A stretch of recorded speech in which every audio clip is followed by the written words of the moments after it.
el ser humano es el centro del ordenamiento jurídico, lo cual está muy bien. No obstante, en el siglo XXI esa idea está complementándose con otras perspectivas que están planteando que la naturaleza, por ejemplo, son perspectivas biocéntricas, también debe ser importante, ¿sí? No más ni menos, sino igualmente importante. Estos son los planteamientos que jurídicamente se denominan como biocéntricos o incluso ecocéntricos. Pero hay otro tema jurídico importante que yo quiero mencionar acá. ¿Por qué al Ecuador se le ocurrió reconocer derechos a la naturaleza? ¿Y por qué no más bien mejorar los derechos humanos ambientales que todo el mundo reconoce? Uno abre la constitución de cualquier país del mundo y el derecho a vivir en un ambiente sano está ahí. Así como está el derecho a la propiedad, el derecho a la vida, el derecho a vivir en un ambiente sano está ahí y está en nuestra constitución desde 1983.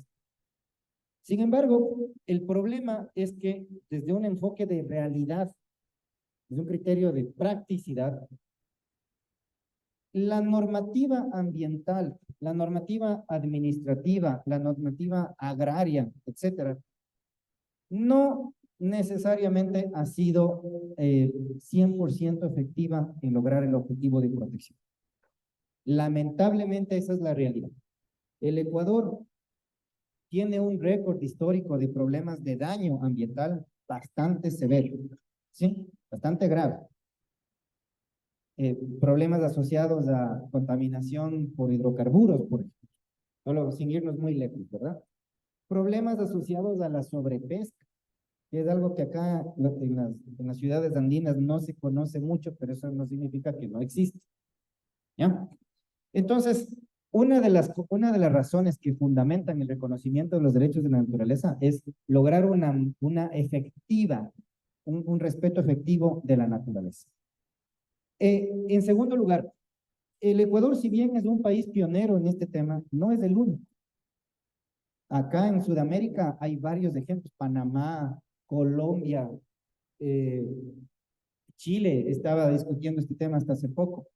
Sin embargo, Ecuador sigue siendo el único en que mantiene este modelo de reconocimiento constitucional. ¿Qué significa esto? Que la naturaleza asume este nuevo papel de sujeto a través de la norma más importante del ordenamiento jurídico, de la norma que es conocida como la norma suprema. ¿Sí? Entonces... Perdón, es que tenemos que eliminar esa cosa de ahí y no sé muy bien cómo hacerlo. ¿Y si le dejamos así? Bueno, está Está bien. bien, ¿no? No creo que... Está bien. Entonces, el Ecuador sigue siendo a la fecha el único caso de reconocimiento constitucional de derechos de la naturaleza. ¿Sí? Creo que podemos seguir, no hay problema si estás. Es que no hay otro. No hay más. Y finalmente, en los últimos años, y aquí está el experto en la materia, el tema de los océanos entró ya en la agenda mundial del debate. Entonces, de hecho, esta última década está muy activa en la materia. Se está hablando, por ejemplo, del énfasis en la protección de áreas marinas protegidas, en expandir el porcentaje territorial de áreas marinas protegidas. Acá en Latinoamérica hay unas iniciativas muy fuertes, muy interesantes, de incluso hacer ejercicios de conectividad entre áreas marinas de varios países. ¿Sí? E incluso hasta hace pocos meses está ya en discusión la necesidad de proteger el alta mar, ¿sí? Que es un espacio enorme del planeta, pero sobre el cual no hay jurisdicción de ningún país. Y por ende, pues, ahí hay problemas muy graves asociados a la poca conservación ambiental. Entonces, se nota que a nivel mundial hay un interés creciente por la situación de los océanos, al punto que hay grupos en este momento, grupos muy importantes, norteamericanos y europeos, que están promoviendo la Declaración Universal de los Derechos de los Océanos, inspirados esta propuesta en los derechos de la naturaleza del Ecuador. El tema se está moviendo. 15 años después lo que nosotros tenemos en derechos de naturaleza es algo valioso por dos razones. Primero, porque el tema se ha desarrollado por casos, ¿sí? Hay casos que entraron al sistema judicial desde el 2008 y que al 2022 han llegado al órgano más alto de justicia constitucional del país, que es la Corte Constitucional. Que dicho sea, es un espacio muy respetado en el ámbito jurídico, ¿sí? Muy respetado. Las decisiones que adopta la Corte, más allá de si las personas están o no de acuerdo, porque decide sobre temas sumamente controversiales, son tan sólidas que son respetadas en el foro jurídico. La Corte Constitucional a la fecha ha resuelto ya al menos 10 casos, yo diría que son más, pero la misma Corte ha determinado que son 10 casos que califica como relevantes para el desarrollo de estos nuevos derechos y que los pueden encontrar en este documento publicado por la Corte Constitucional a inicios de este año, conocido como la Guía de Jurisprudencia Constitucional sobre Derechos de la Naturaleza. Sí.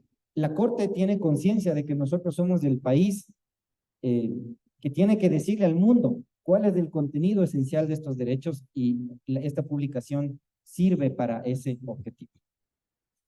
Lo que se puede ver en las decisiones de la Corte es que desde el punto de vista de derecho constitucional, lo que importa es, la preocupación de los jueces han sido, por un lado, los ecosistemas frágiles, y por otro lado, y esto es importante para Galápagos, las especies amenazadas. ¿Ya? Eso es lo que los jueces de la Corte están examinando. ¿Cómo la ley puede aportar para lograr una efectiva protección de ecosistemas frágiles como los manglares? Y cómo la Constitución también puede lograr una efectiva protección de las especies amenazadas, como vamos a ver en el caso de los cedros. Y sí hay un cambio conceptual. Esto yo quiero mencionar porque muchos piensan que los derechos de la naturaleza son un apéndice de los derechos ambientales. Son un brazo, un accesorio, y no es así. Y la Corte ha dejado muy en claro, tal vez este es el aporte más importante de la jurisprudencia de Ecuador. Sí hay un cambio de fondo, no es semántico este asunto. Para comenzar, el titular es diferente.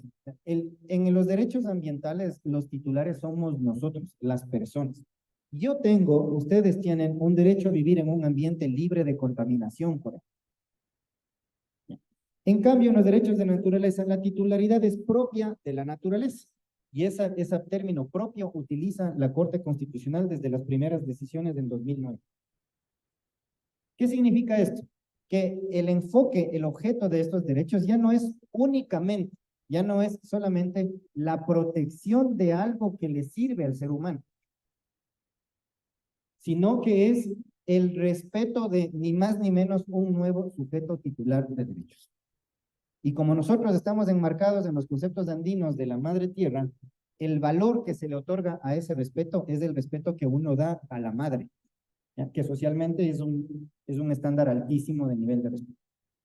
¿Sí? Entonces, ya no es que yo le cuido al río Akepi porque me provee de agua. No, sino que yo le cuido al río Akepi porque el río Akepi, además de proveer agua, es el hábitat de un sinnúmero de animales, algunos de los que están en peligro de extinción. ¿Sí ven la diferencia? Entonces, el cambio es conceptual. Ya no es algo. El algo le corresponde al derecho ambiental. Es ahora alguien. ¿Sí? Esa es la gran diferencia. Entonces, bajo la lógica del derecho ambiental, si se me otorga una licencia ambiental, el impacto puede ser fuerte en un ecosistema. Pero bajo la lógica de los derechos de la naturaleza, el análisis es más profundo. Es cómo ese impacto va a afectar al animal o a la planta que hace de esa zona su hábitat. Ya estoy hablando a través del caso de los cedros, que no me voy a meter porque tenemos un expositor experto en el caso. Finalmente, la base jurídica de los derechos de la naturaleza no es ni de derecho civil, ni de derecho administrativo, ni siquiera es de derecho ambiental. es de derecho constitucional, que jurídicamente es el ordenamiento, es la rama del ordenamiento jurídico más fuerte, la que nos da unas herramientas además bastante, muy potentes y rigurosas para proteger, para tutelar los derechos constitucionales. Con esto, quiero referirme a que los derechos de la naturaleza ya tienen su propia identidad jurídica. La Corte ya en estos años ha llegado a ese punto. Déjenme decirle que en 15 años se ha hecho muchísimo. La evolución jurídica requiere tiempo. Vean, 70 años tenemos la Declaración Universal de los Derechos Humanos. ¿Podemos decir que el mundo está libre de vulneraciones de los derechos humanos? Ni de lejos. Ni de lejos. En 15 años, el único país que reconoce estos derechos ya nos está diciendo con sus sentencias qué son estos derechos y cómo se los puede aplicar de una manera efectiva. La Corte Constitucional, en la sentencia que está en pantalla, la 2218, que es comúnmente conocida como el caso Manglares, nos ha dicho claramente que la naturaleza es el titular de estos nuevos derechos de la Constitución. Derecho al respeto, derecho al mantenimiento de sus funciones y ciclos y derecho a la restauración. 3 derechos mínimos, ¿ya? No únicos, pero sí mínimos. Y además, que es un nuevo sujeto que tiene que ser comprendido de una perspectiva sistémica. Si biólogos nos acompañan aquí, ellos entenderán muy bien este asunto.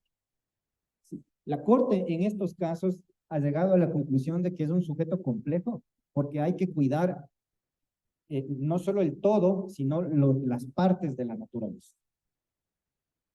¿Sí? Entonces, por eso es que la Corte llegó a la conclusión que los animales también son sujetos de derechos, los animales no humanos. Que un río es sujeto de derechos, que un bosque protector, los cedros, es un sujeto de derechos, porque es parte de la naturaleza. Vean a dónde hemos llegado con la jurisprudencia del Ecuador. Y cierto, dicho sea, estos casos han dicho, ¿sabes qué? Para cuidar el hábitat de animales que ya mismo se extinguen, te freno un proyecto minero. Ojo, esto no es contra la minería ni a favor de los animales, esto es aplicación pura de la Constitución, que nos dice exactamente eso, que el Estado tiene la obligación de evitar la extinción de las especies. ¿Sí?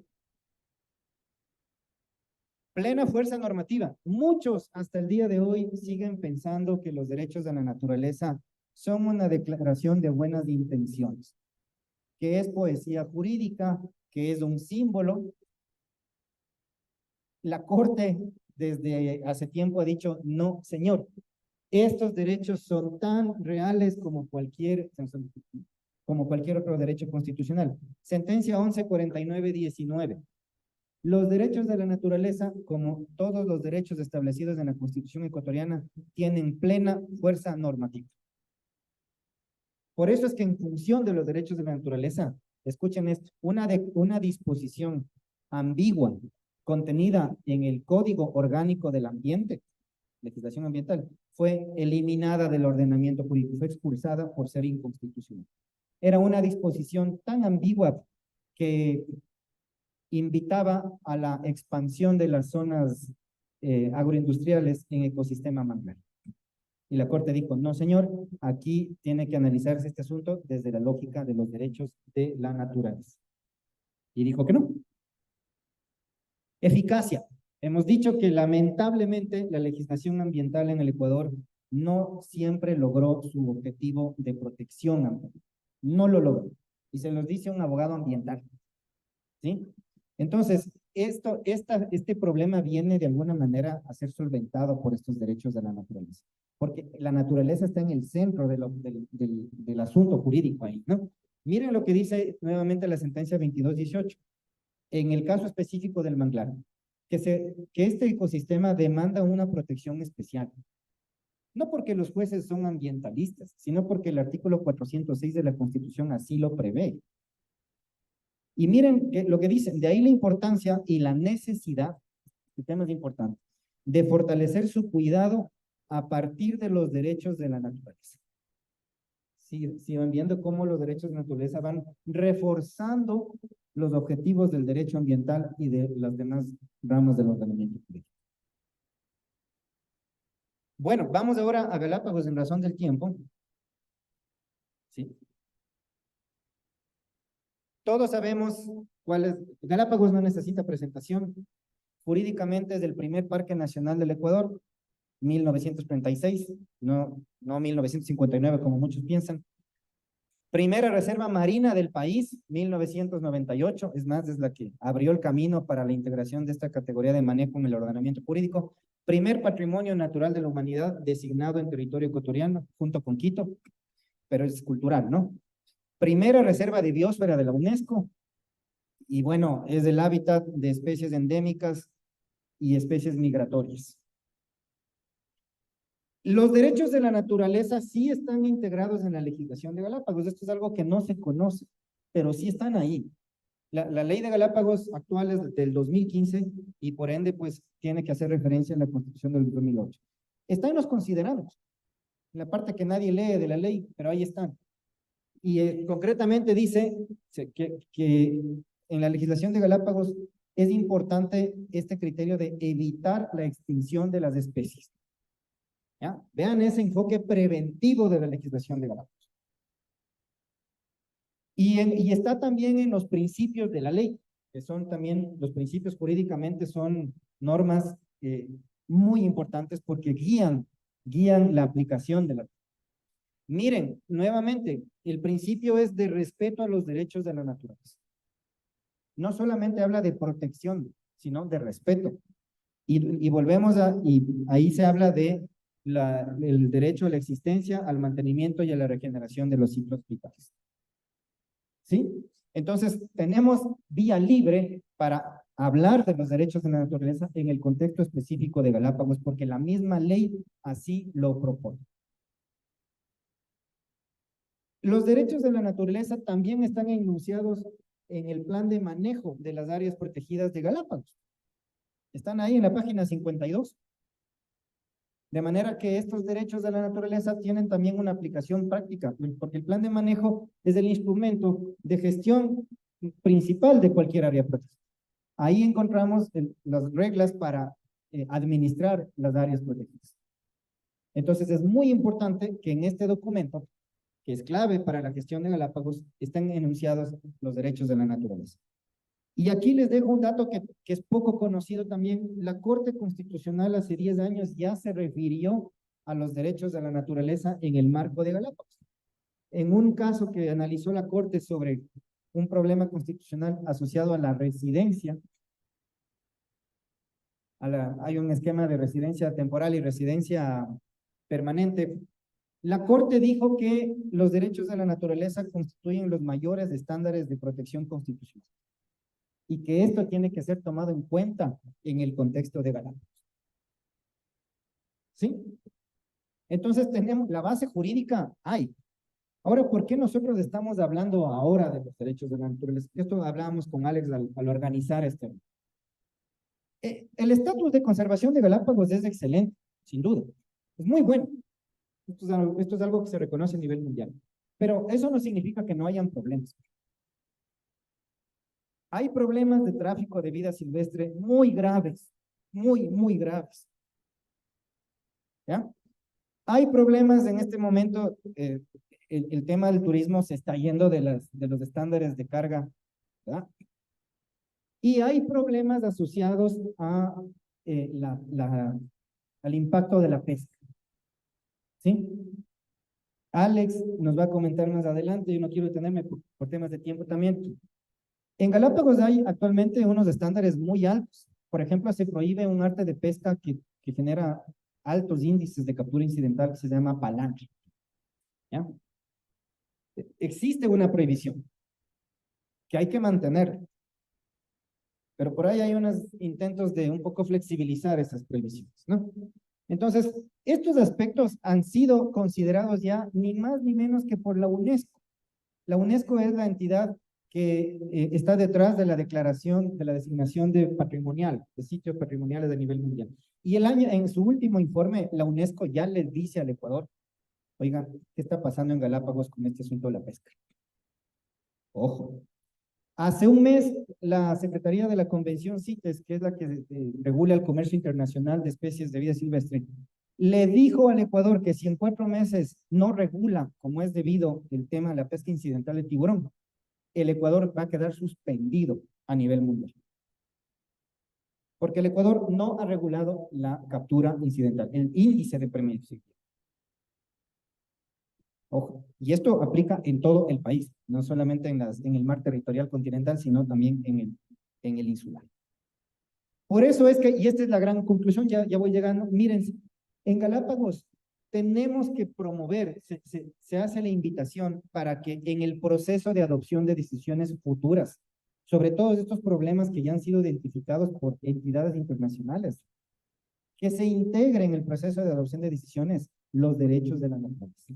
No solamente los estándares ambientales, que de alguna forma son flexibles, ¿ya? Sino que se integre sustantivamente, no solo enunciándolos, los derechos de la naturaleza en función de los estándares que la Corte Constitucional ha establecido y que son estrictos en cuanto al respeto de la naturaleza.